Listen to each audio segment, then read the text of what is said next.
Start pertama peta administrasinya yang kita sebagai pilot project itu adalah Desa Kembang namanya. Nah ini Desa Kembang, Bali Panjang, sama Girimulyo, Jeporo juga. Nah ini daerah Kecamatan Jatipurno. Seperti itu. Nah, kamu harus menjelaskan dulu di awal-awal studi kelayakan, idenya apa, bisnisnya apa, proyeknya apa, programnya apa. Jadi di latar belakangnya, peran hidrologis kawasan Subdas Keduang tidak berfungsi dengan baik. Hidrologis adalah air ya, ketika hujan turun ke tanah, di daerah tangkapan air itu tidak bisa diserap ya, karena tanahnya gundul, tidak ada tanaman tegakan. Nah itu peran hidrologisnya tidak berfungsi dengan baik, sehingga menyumbang sedimentasi yang besar terhadap Waduk Wonogiri. Maksudnya apa? Ketika air dari daerah tangkapan air atau bisa di puncak-puncak gunung itu turun ya, itu akan terjadi erosi. Jadi membawa tanah dari pegunungan, dari bukit turun ke bawah. Dan terakhir biasanya itu masuk ke sungai. Sungai membawa walet atau tanah-tanah dan akhirnya masuk ke Waduk Wonogiri. Waduk Wonogiri akhirnya semakin dangkal. Kalau udah dangkal tidak bisa berfungsi dengan baik juga karena eh, ketika dangkal untuk daya tampung airnya berkurang. Terus yang kedua, air yang ingin dialirkan ke arah turbin untuk gerakan turbin mendapatkan listrik PLTA itu tidak bisa tercapai karena waduknya dangkal. Itu karena ada tanah yang masuk ke waduk. Terus apa lagi latar belakangnya kenapa program ini dijalankan? Kedua adalah ada bencana banjir besar pada tahun 2007. Jadi ketika ini tidak ditangani, ada banjir besar. Bukan hanya di Solo ya, tapi hampir di seluruh Indonesia, termasuk Jakarta. Karena daerah tangkapan airnya atau hulu dasnya tidak bisa menangkap air karena tegakannya berkurang. Terus karena ada instruksi presiden. Ini latar belakangnya kamu harus jelaskan. Terus maksud kegiatan programnya juga dijelaskan juga. Karena ada latar belakang masalahnya, kamu harus jelaskan bahwa ini tujuannya, maksudnya untuk mendorong kembalinya fungsi hidrologis, fungsi daerah tangkapan air ya. Memang ditangkap airnya dengan pohon tegakan ya, khususnya di wilayah Subdas Kedua dan sekitarnya, dengan upaya-upaya vegetatif. Vegetatif itu adalah penanaman ya, berbasis agroforestry. Basis forestry itu hutan, agro itu tanaman kebun ya. Ini karet contohnya. Sehingga diperoleh manfaat yang berkelanjutan secara ekonomi, ekologi, dan sosial. Membangun kemitraan dengan masyarakat. Jadi lahannya perhutani yang milik negara di daerah tangkapan air itu terbatas. Biasanya mendekati puncak gunung itu baru ada perhutani. Jadi kalau misalnya teman-teman naik gunung ya, misalnya di Gunung Lawu gitu, itu perhutani baru ada ketika di dekat puncak ya, di Cemoro Sewu atau Cemoro Kandang ke atas. Sedangkan ke bawahnya itu yang daerah tangkapan airnya itu milik masyarakat. Jadi harus kemitraan dengan masyarakat, buka peluang agribisnis dan agroindustri. Jadi kita bikin pabrik juga. Jadi kalau misalnya karet, getah karet hanya sebagai lem atau dalam bentuk getah, hasilnya nggak baik ya, maksudnya murah gitu. Nah itu harus diproses menjadi lembaran karet, sheet. Nah ini ya, bikin model. Kondisi biofisik 11 Keduang itu seperti apa? Topografinya berat, cenderung curam. Luas hutan negara sangat minim ya, karena perhutani itu terbatas. Komposisi hutan monokultur itu satu. Biasanya buat sayur gitu di daerah tangkapan airnya. Cenderung pertanian masyarakat, terus biasanya tegalan, ada singkong, sayuran. Peran hidrologis kawasan tidak dapat berfungsi dengan baik. Koefisien runoff itu air ya ketika di puncak turun ke bawah ya, ke sungai. Yang paling bawah kan biasanya sungai. Itu kalau tidak ada tanaman yang menangkap air itu cepat turunnya dan itu bisa terjadi longsor. Infiltrasi berkurang tinggi, muka air tanah berturun. Nah, sehingga sedimentasi Waduk Wonogiri itu 3 sekian juta meter kubik per tahun, jadi perlu mengeruk ya. Jadi mengapa kalau mau musim hujan itu Pemkot, Pemkab, dan sebagainya harus melakukan pengerukan di sungai-sungai karena sedimentasinya banyak sehingga tidak bisa menampung air, dan itu biayanya cukup mahal ya untuk ngeruk sedimentasi itu bisa nyawanya bisa 2 miliar gitu dalam setahun, dalam sebulan maaf untuk yang alatnya saja. Terus kita juga bicara tentang sosial ekonomi ya, kondisi sosialnya seperti apa, budayanya seperti apa. Karena jeda waktu antara tanam sigop dan panen sehingga menimbulkan urbanisasi. Jadi karena nggak ada kerjaan di desa ya, akhirnya banyak yang ke kota, urbanisasi. Wonogiri itu terkenal sebagai kaum urban ya. Biasanya jualannya bakso Solo, mie ayam Solo ya. Pokoknya kalau yang berkaitan tentang Solo, bakso-bakso itu semua dari Wonogiri. Karena Wonogiri itu termasuk Solo Raya ya. Peran masyarakat pengolahan tanah tidak sesuai dengan kaidah konservasi. Belum banyak partisipasi masyarakat. Nah, ini tata guna lahannya kalau bisa dilakukan mapping ya, menggunakan grafik. Hutan rapatnya berapa, tidak rapat, kebun campur, pemukiman. Ini bisa dilakukan dengan survei lapangan. Juga ada datanya menggunakan data primer maupun data sekunder. Topografinya curam berapa persen, sangat curam, landai berapa persen. Jadi 85% itu termasuk curam. Grand design-nya apa sih program ini? Pertama, rehabilitasi lahan dengan pola agroforestry. Jadi fungsinya untuk ekologi. Terus yang kedua, pemberdayaan masyarakat dengan pendampingan dan pelatihan. Jadi tidak hanya memberdayakan masyarakat, tapi juga diberikan pelatihan.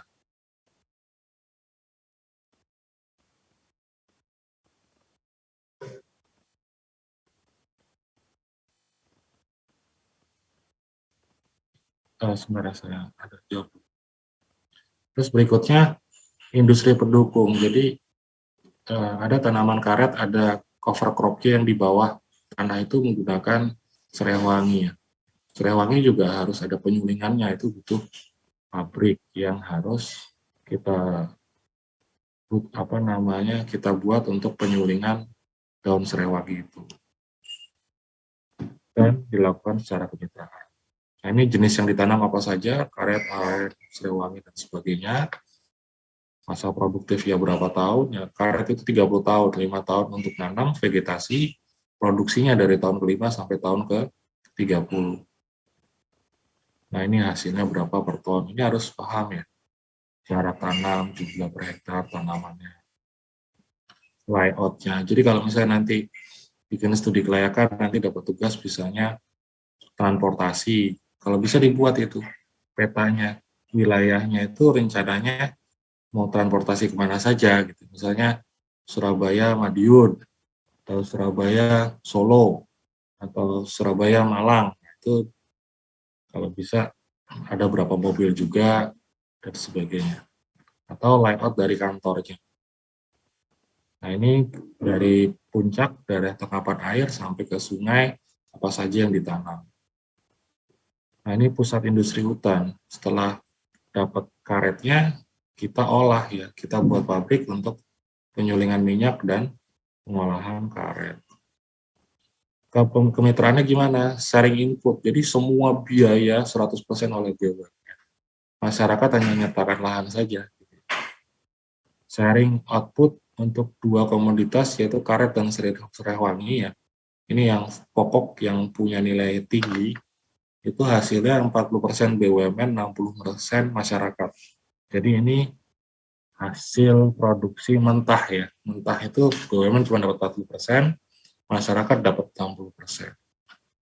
Hasil dari komoditas lainnya kayak salak, aren, batu, dan sebagainya ini 100% dikasih ke masyarakat. Sharing yang dibagikan adalah produk dari kerjasama dari agroforestry. Jadi yang dapat bagi hasil tuh yang mentah ya. Jadi kalau misalnya karet dari 100%, BUMN 40%, hasil karet mentahnya petani 60%. Tetapi petani pun 60% yang dibagikan sana bagi hasil, nanti kita beli juga gitu ya. Tapi harganya harga karet mentah ya, karet dalam bentuk cair. Hasil industri berupa bijak kasiri, serewangi, dan karet kering menjadi hak BUMN. Jadi setelah dimasukkan ke pabrik, hasil dari seed-nya, lebaran karetnya, itu 100% milik BUMN. Tetapi boleh petani untuk kerja di pabrik gitu ya. Nah ini mudahnya gini, lebih baik sebetulnya menjelaskannya menggunakan model. Masyarakat dan BUMN kerjasama, terus yang karet serewangi, ini hasilnya kan latex sama daun serewangi nih. Ini bagi hasilnya 40% BUMN, 60% masyarakat. Tetapi kalau salak aren bambu itu 100% untuk masyarakat. Nah, tapi ketika masuk agroindustri, masuk pabrik, ini 100% hasilnya dari apa namanya produksi pengolahan itu masuk apa untuk BUMN. Pekerja boleh apa namanya bekerja di pabrik. Terus aspek hukum dan legalitas. Nah ini hari ini kita akan bahas tentang ini. Jadi pastikan kita di aspek hukum itu jelas. Jelas tentang apa? Legalitas dari pelaksanaan dari programnya. Kalau ini kan ekologi dan bisnis. Program pembuatan perusahaan yang di mana berbasis ekologi, menanam pohon. Tetapi bukan hanya pohon yang biasa, tapi pohon yang bernilai bisnis. Ini dari Inpres, dari instruksi Presiden, juga amanat dari Menteri Negara BUMN. Nah, bentuk badan usahanya, teman-teman di aspek hukum itu harus memastikan pakai badan hukum siapa, badan hukum apa, PTK, CVK, firma, yayasan, koperasi, ya. Dan bagaimana bentuknya. Kalau ini kan ada 8 BUMN, bentuknya joint venture, usahanya patungan. Berbentuk perusahaan terbatas dengan nama PT-nya apa. Terserah nanti nama PT-nya apa, ada beberapa orang kan nanti satu grup itu 15 atau 10 joint venture usaha patungan. Nah, sumber pembiayaannya dari mana? Kalau ini kan patungan dari 8 BUMN. Share sahamnya berapa saja? Nah, ini share saham yang terbesar rupanya 2 BUMN, Jasa Tirta dan PT Kredit 9. Sedangkan 50% lainnya dibagi 6 BUMN lainnya. Ini aspek pasar ya. Untuk karet kering karena ini tahun 2009 dilakukan time series, dilakukan proyeksi tahun 2020 tuh karet kering ini dibutuhkan dan kurang. Dan harga kompetitif pada saat di tahun 2009 itu $1,9.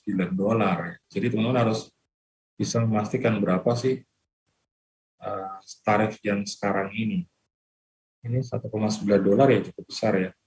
Hampir kalau 15.000 ya, itu kalau $2 kita asumsikan berarti 30.000 per kilo lem ya per kilonya. Kebutuhan meningkat kalau Serewangi juga seperti itu. Dan ini lebih tinggi $11.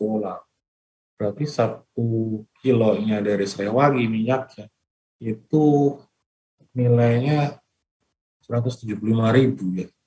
Pada tahun tersebut ya tinggi sekali untuk 1 kilo.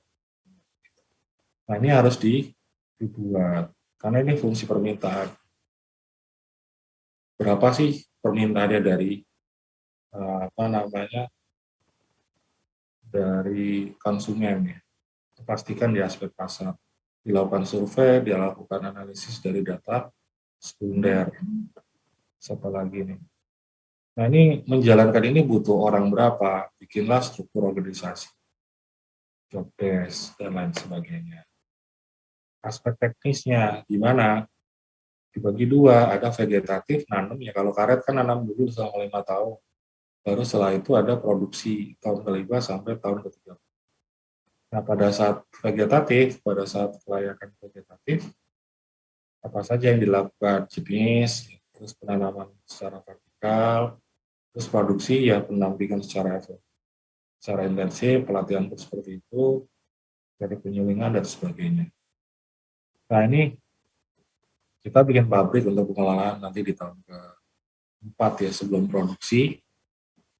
Nah, pabrik yang kita buat seperti apa, bisa menghasilkan berapa ton per hari gitu. Ini 1 ton gitu.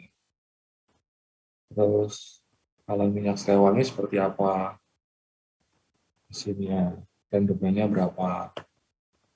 Nah, di aspek ekologi, kalau perusahaan kayak perumahan ya atau rumah sakit ya, itu mesti ada tentang amdalnya.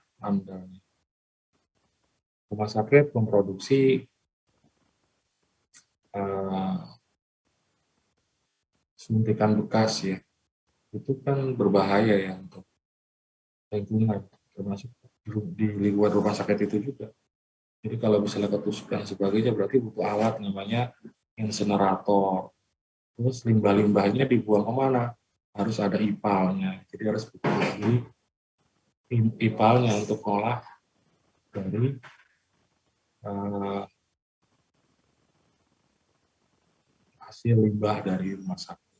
Kalau ini aspek ekologinya malah bagus ya, menurunkan tingkat erosi, meningkatkan kapasitas infiltrasi air ke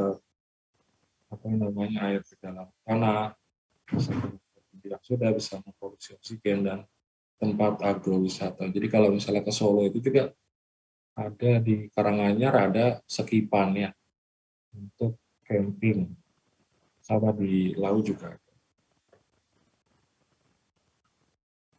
Penyerapan tenaga kerja yang didapatkan 145 AOK ada orang kerja, bisa meningkatkan pendapatan masyarakat ya 27 juta setahun. Ini luar biasa ya. Wonogiri itu pas tahun 2009 ini ya UMR-nya nggak nyampe 1 juta, 900 ribuan. Ini peningkatan kualitas SDM. Kalau sekarang udah 1,8-an. Dengan ada pendampingan, pengalaman bekerja. Terus ada biayanya berapa? Dilengkapi biayanya apa saja. Bisa biayanya 272 miliar selama siklus 30 tahun ya, karena karet kan 30 tahun. Ngikutin siklus dari produknya. Terus pendapatannya berapa? 666 miliar. Sehingga rekapitulasi bagi hasilnya, nah yang BUMN saja yang dihitung, karena ke masyarakat gak perlu dihitung karena dikasih ya bagi hasil. Nah sehingga masih layak NPV-nya, net present value-nya, ketika kita buat 14% pertumbuhannya, itu masih lebih 5 miliar. Sedangkan IRR-nya 17%, lebih tinggi dari 14%. Benefit cost ratio-nya itu di atas 1, berarti benefit-nya lebih tinggi daripada cost. Gitu ya. Payback period-nya baru kembali modalnya itu 12 tahun. Dari siklusnya 30 tahun. Itu sekilas tentang studi kelayakan. Ada yang ditanyakan? Kuliah lo ya ini ya, bukan dengerin radio lo ya. Pak Budi izin bertanya, Pak. Boleh. Untuk pengumpulan proposalnya itu dikumpulkan serentak semua kelompok itu pada pertemuan keberapa, Pak? Ya sebelum presentasi itu kan pertemuan ke-13 itu kan presentasi.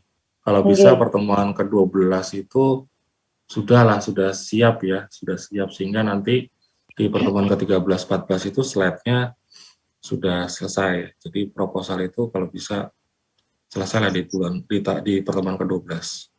Gitu ya. Oh, oke, baik, Pak. Terima kasih, Pak Budi. Ya. Oke, sekarang kita lanjut ke aspek hukum. Apa sih aspek hukum itu ya? Dan apa yang dilakukan? Jadi ini ada 7 aspek dan tiap aspek itu harus punya tim keahlian yang berkaitan tentang masing-masing aspek. Nah, kalau aspek hukum berarti dari orang hukum juga harus ada di sini. Dan di research and development, di bagian penelitian dan pengembangan, terutama di Departemen Pengembangan Bisnis, nanti teman-teman akan bisa saja dimasukkan ke pengembangan bisnis di Departemen Pengembangan Bisnis.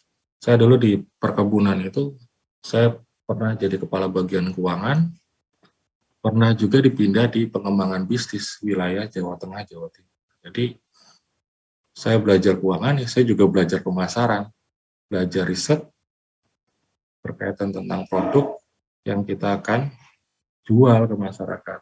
Gitu ya. Nah, riset-riset tersebut itu untuk pengembangan bisnis ya, untuk bisa perusahaan tetap terus going concern. Saya juga pernah di industri kayu. Jadi kepala industri kayu itu ngurusin kayu dari kebun sampai pabrik, sampai hasil yang jualannya. Jadi saya pernah belajar operasional juga, saya belajar pemasaran, saya belajar di keuangan juga. Jadi kalau misalnya teman-teman ingin jadi direktur ya, nantinya tidak hanya cepat memahami akuntansi saja untuk jurusan akuntansi. Saya kepala bagian keuangan, tetap harus belajar yang lainnya. Karena kalau bicara tentang jabatan direktur itu lebih luas ya cakupannya. Jadi ketika departemen di bawahnya itu menanyakan tentang legalitas, menanyakan tentang fungsi permintaan dari pasar, kita paham. Jadi tidak hanya cuma bahasa akuntansi. Oke, aspek hukum tuh ini bicara tentang legalitas usaha yang akan dijalankan. Jadi kita ingin merencanakan program ya, ide atau proyek itu yang tepat menggunakan badan hukum atau legalitas apa saja yang dibutuhkan. Terus menganalisis kemampuan bisnis yang diusulkan dalam memenuhi izin-izin, bisa nggak? Menganalisis jaminan-jaminan yang bisa disediakan juga. Jadi ini penting ya, karena jangan sampai ketika kita butuh dana tambahan ya untuk proyek dengan pihak ketiga, terus contohnya bank pasti meminta jaminan ya. Jangan sampai jaminan kita berupa tanah masih sengketa, masih belum jelas, dan sebagainya. Nah, ini aspek hukum legalitas yuridis ini di pelaku bisnisnya ya, bisa bentuk badan usaha, bisa perseorangan, bisa 2 atau 3 orang juga bisa, firma atau CV. Bisnis yang dijalankan apa harus jelas, karena masing-masing perizinan itu tergantung dari bisnis yang dijalankan apa. Lokasi dan waktu pelaksanaannya, kita harus bikin kelayakan itu harus tahu ini siklusnya berapa tahun sih karet. Perizinan usaha dan izin lainnya, jadi kalau misalnya kita bisa transportasi ya, kita investasi mobil itu untuk berapa tahun sih? Perizinan usaha dan izin lainnya, dukungan pemerintah dan masyarakat setempat. Perusahaan itu ada banyak ya, ada perseorangan, ya. Jadi hanya seorang, nggak perlu syarat khusus, modalnya tidak besar dari sendiri ya, dari bisnis itu sendiri, tanggung jawabnya ya di tangan pemilik tersebut, termasuk resikonya juga. Dan biasanya sederhana ya strukturnya, ya direktur yang merangkap komisaris, biasanya di bawahnya langsung staff-staff. Terus yang kedua firma, ini juga sebenarnya perusahaan hampir mirip dengan perusahaan perseorangan, beda aja ada 2 orang atau lebih. Biasanya ini konsultan menggunakan firma.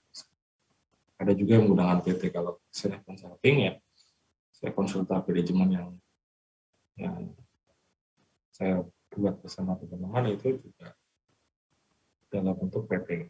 Kalau jadi firma itu biasanya di konsultan hukum, di konsultan akuntansi ya KJA gitu, atau kantor akuntan pabrik biasanya menggunakan firma. Modalnya lebih besar karena ada beberapa orang dan tanggung jawabnya juga bisa dibagi dari beberapa orang tersebut. Kalau komoditer itu sama kayak firma, cuman dibagi 2, ada yang aktif, ada yang pasif. Yang aktif itu yang melaksanakan, yang pasif hanya nyetor modal gitu ya.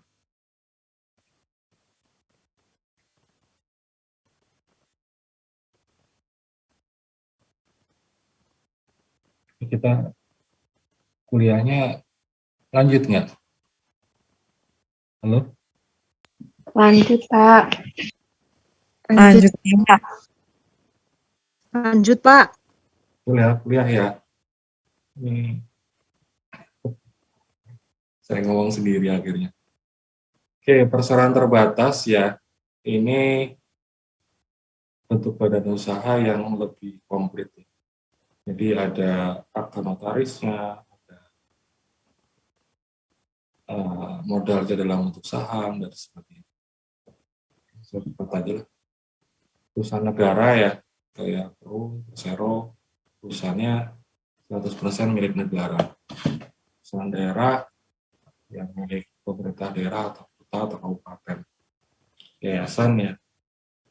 Jadi fokusnya untuk sosial, tidak mencari keuntungan. Koperasi, kalau ini pemegang sahamnya adalah yang anggota yang ada di dalam. Dulu syaratnya 20 orang, kalau sekarang lebih cukup 8 orang aja cukup bisa sudah buat koperasi. Jadi metode pengumpulan studi kelayakan bisnis ya, wawancara dengan pihak lurahan, konsultan, terus pihak kantor investasi, perbankan, dan lain sebagainya. Jangan lupa setiap melaksanakan fokus group discussion, pelaksanaan sosialisasi, komunikasi dengan pihak kelurahan, RT, RW, kecamatan, itu semua harus didokumentasikan. Bukti bahwa kita melakukan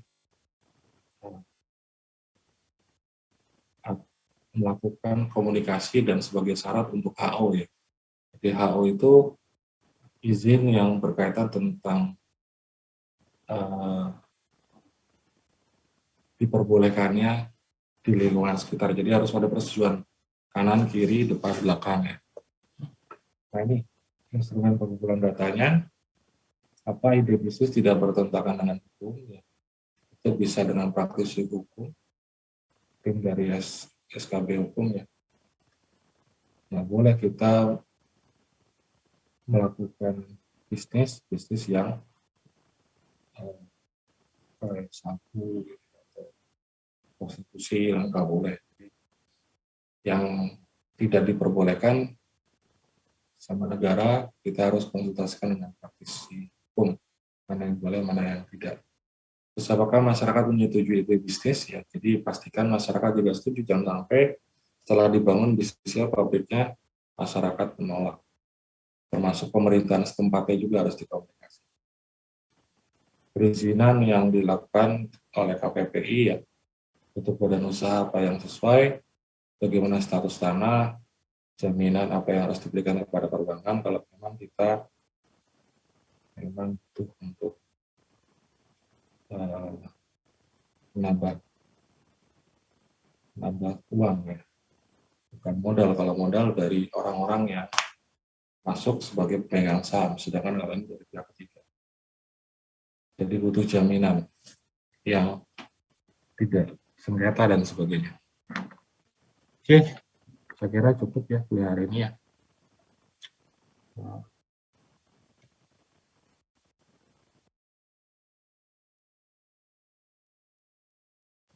Dan kita tutup dengan baca hamdalah. Sekian ya. Alhamdulillahirabbil alamin.